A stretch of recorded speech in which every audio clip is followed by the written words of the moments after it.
Escucha, el Centro de Reconciliación Familiar Libertad en Casa presenta las buenas noticias.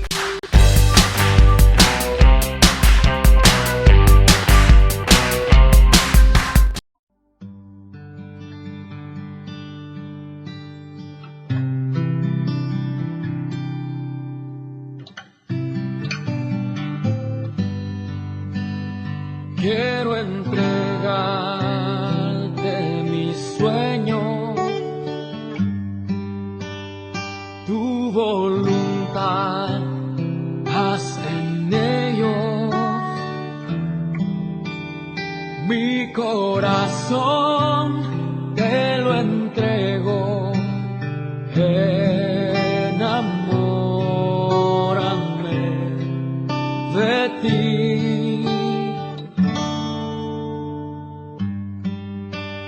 Quiero aprender a escucharte, quiero saber qué es amarte, de tu verdad yo saciarme, enamórame de ti, Señor.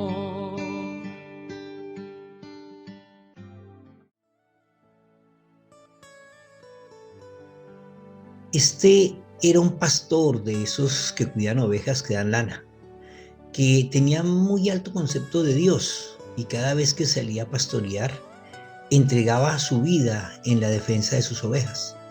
Se preocupaba de su alimento, de su bienestar, las cuidaba y defendía de las fieras. Este varón le hablaba a Dios exaltando su nombre. Le decía con tono enamorado: «¿Cuánto te amo, Dios? ¿Cómo quisiera estar frente a ti para calentar tus pies? ¿Cómo quisiera dormir a tu cabecera para abrigarte en el frío? ¿Cómo quisiera, Señor, servir en tu mesa y preparar tu comida? Dios, yo deseo servirte todo el tiempo, estar en tus angustias y en tus alegrías. Dios, yo quisiera atender en tu mesa a tus invitados y preparar tu comida favorita». Un día, un profeta lo escuchó orar y después de un momento de meditación lo llamó y le dijo: «¿Cómo se atreve a hablarle a Dios de esa manera? ¿Acaso es Dios persona para que crea usted que Él necesita que le calienten los pies o le abriguen en las noches? ¿O acaso necesita Dios que alguien le prepare alimentos? ¿No sabe usted que Dios es espíritu? ¿Acaso cree usted que Dios tiene angustias o afanes? Dios es el creador de todo, Él no necesita de nada. Para orar debe alabarlo diciéndole lo grande y lo poderoso que es y cuánto lo necesita usted en su vida». El pastor, con un nudo en su garganta y los ojos preñados de lágrimas, respiró profundamente y en el suspiro enterró su ilusión, su deseo de servirle en la mesa al Señor, su deseo de abrigar a Dios.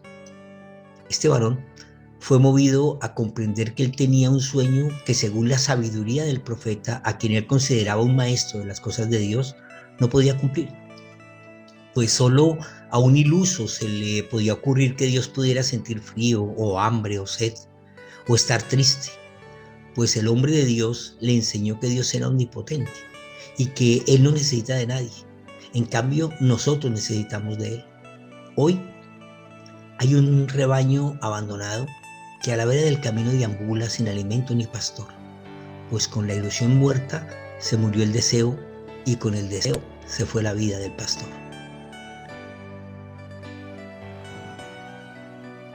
Estas son las buenas noticias. Bienvenidos. Estamos en esta serie Semillas, una razón para nuestra fe. Cristianos no son aquellos que tienen el estudio teológico suficiente y el conocimiento religioso histórico y tradicional. Cristiano no es aquel que, respaldado en las tradiciones humanas, en enseñanzas y mandamientos de hombres, mata la ilusión de uno que ama en espíritu y en verdad a Dios. La teología y la ciencia religiosa solo es la manera humana de tratar de conocer a Dios. pero la sinceridad del amor, nacido de una relación personal e íntima con Él, nos da la oportunidad de ser tan auténticos como los niños.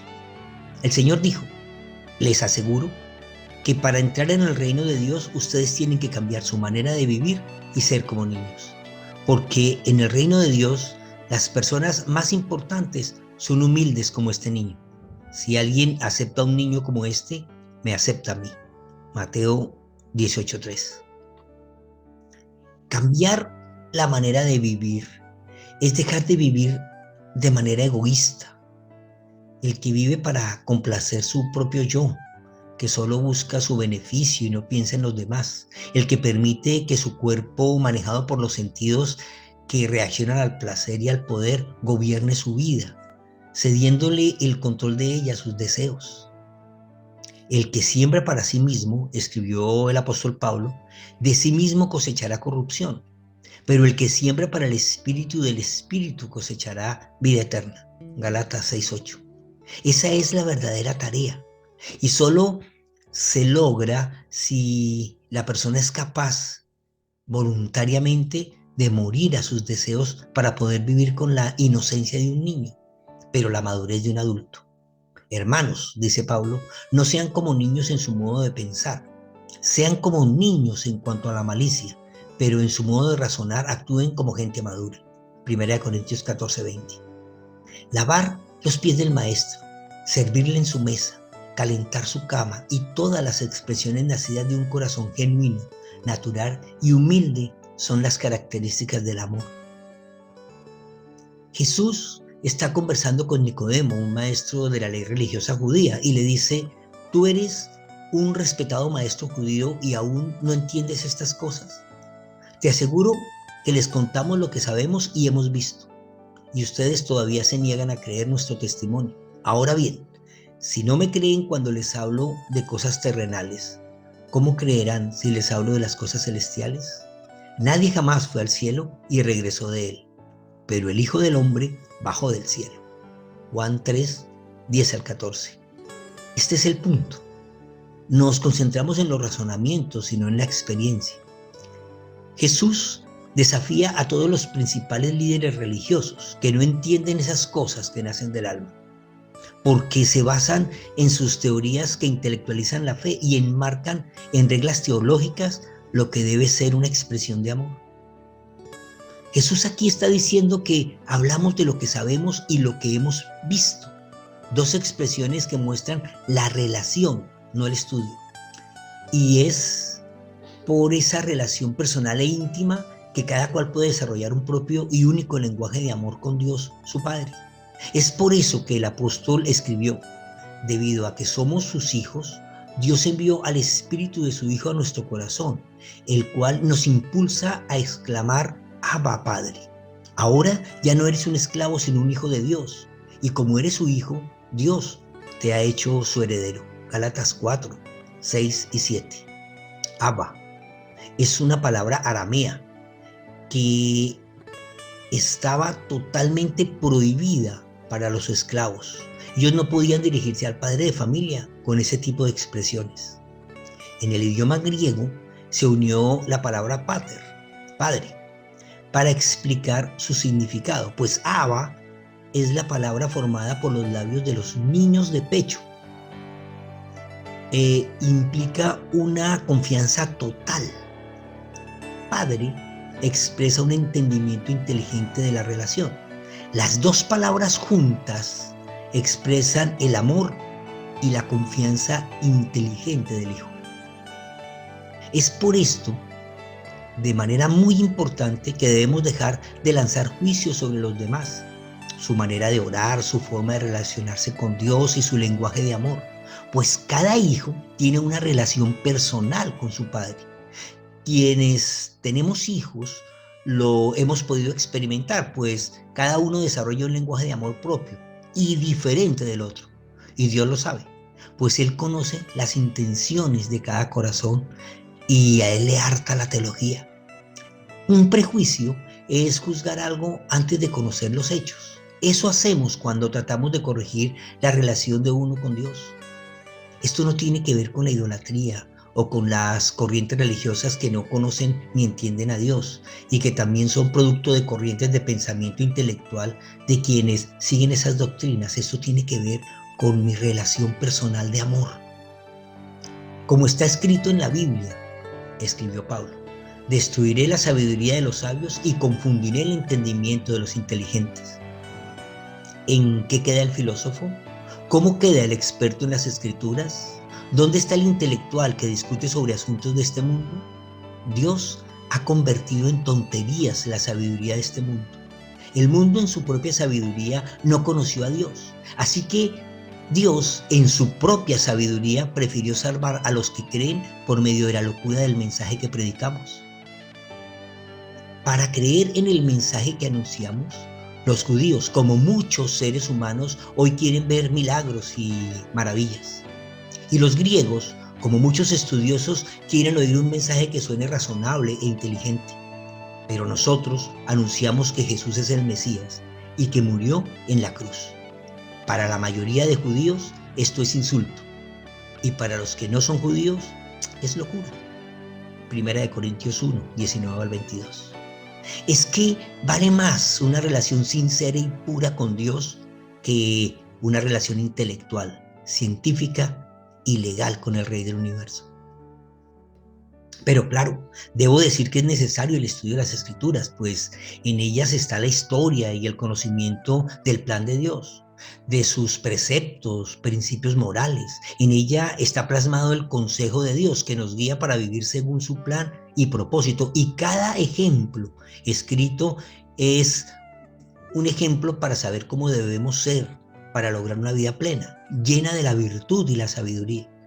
El apóstol le escribió a su discípulo Timoteo: desde la niñez te han sido enseñadas las Sagradas Escrituras, las cuales te han dado la sabiduría para recibir la salvación que viene por la confianza en Cristo Jesús. Toda la Escritura es inspirada por Dios y es útil para enseñarnos lo que es verdad y para hacernos ver lo que está mal en nuestra vida. Nos corrige cuando estamos equivocados y nos enseña a hacer lo correcto. Dios la usa para preparar y capacitar a su pueblo para que haga toda buena obra. Segunda de Timoteo 3, 15 al 17.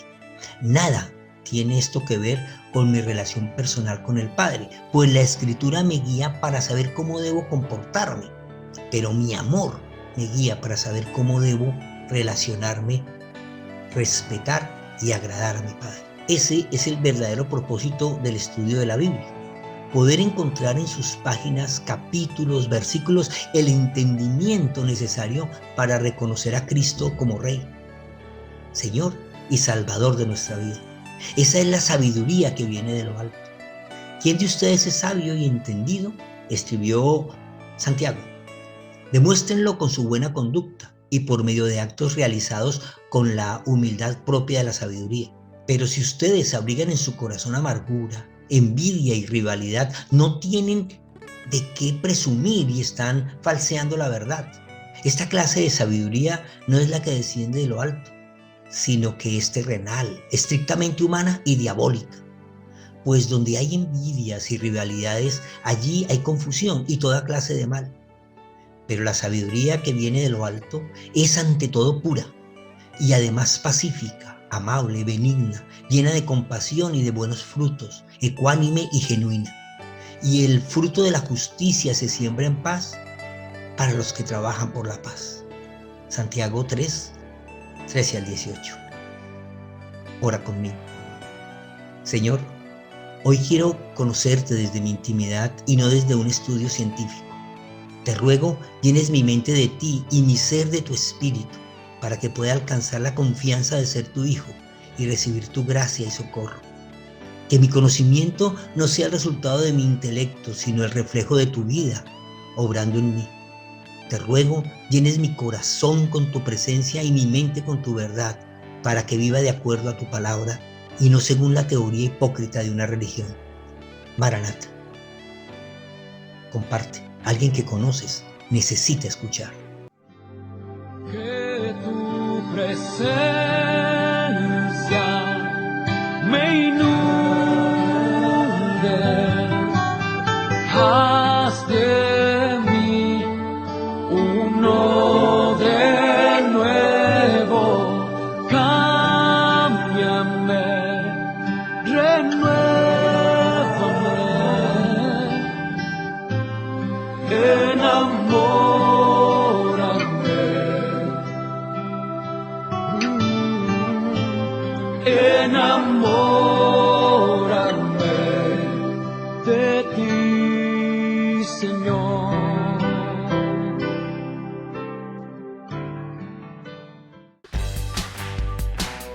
Las buenas noticias son una producción de la Fundación Centro de Reconciliación Familiar Libertad en Casa. Síguenos en Facebook, YouTube e Instagram. Libertad en Casa, conquistando la tierra con la cultura del cielo.